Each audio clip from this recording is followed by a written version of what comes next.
ফলন হলে ধান কিতো আছে একটু কইবানি জি ও মাস ইতিমধ্যে ক্ষেতর মাঝে পানি সেচ দেওয়ার ওই দৌকা যে নালা আছে তারপরে পানিগুলা ক্ষেতের মাঝে ডাইরেক্ট যার আপনারা হয়তো দেখা তো আইল বাঙ্গাতে হয়েছে প্রত্যেকটা ক্ষেতের মধ্যে পানি যাইব আপনারা দেখাইলাম হয়তো কেন ধান রোপণ করা শেষ এখন পানি দেওয়া লাগে পানি শেষ দেওয়া লাগে না দিলে ধানগুলা বালা ফলন হইতো না তো লগে থাকবা ভিডিওটা শুটিং শেষ পর্যন্ত দেখবা আমি দেখাইলাম ঘাস বাছা ঘাস তারা গুড়াচা পরিষ্কার করার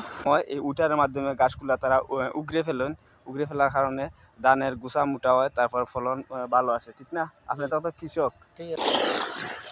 দেখো গাছ আসা দিরা ওইটার কত সুন্দর লাগে কত ক্যামেরার স্ক্রিনে দেখা লাইন বাই লাইন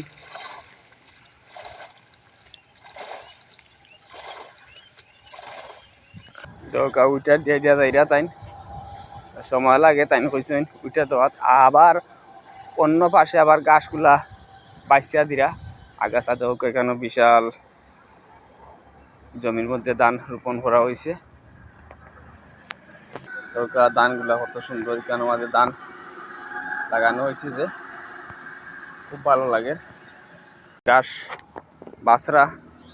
তো তাই নখান্দা যাইমু আপনারা লগে থাকবা তো তাই গাছগুলা পরিষ্কার করা ধান তনি যাতে ধান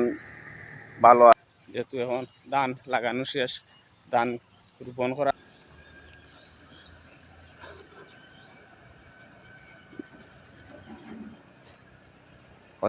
এগুলা ধানের গুড়া পরিষ্কার করা না নি চাচা চাচা এই মুহূর্তে দেখা আপনারা ধান রোপণের পর এই গুড়াগুলা পরিষ্কার করে দেওয়া হয় পরিষ্কার করে দিলে কি তো ধানগুলা বাড়ে দত্ত বাড়ে নাকি বাড়ে আর মানে আপনারা দেখা ইতিমধ্যে চাচায় তাই ধানের গুড়া পরিষ্কার করা কত সুন্দর কৃষিকাজে আসলে খুবই কষ্টকর কৃষিকাজ আপনারা ইতিমধ্যে দেখা ক্যামেরার স্ক্রিনে তাই না আগাছা পরিষ্কার করা চাচা এগুলা পরিষ্কার করলে ধান কিতো চাচা একটু কইবানি আমরা তো বুঝলাম আসলে আপনি তো কৃষক মানুষ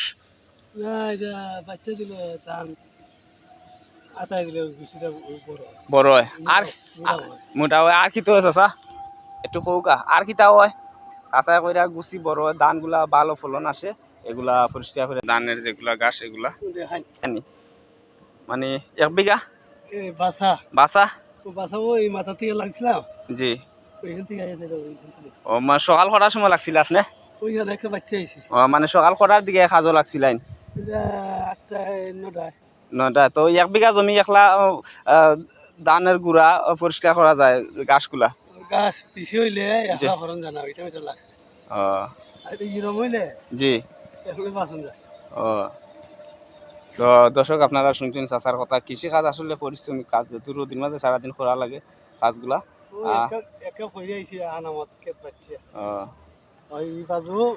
আচ্ছা প্রতি বিঘা কত করে টাকা মানে বাচ্চা দিলে ক্ষেত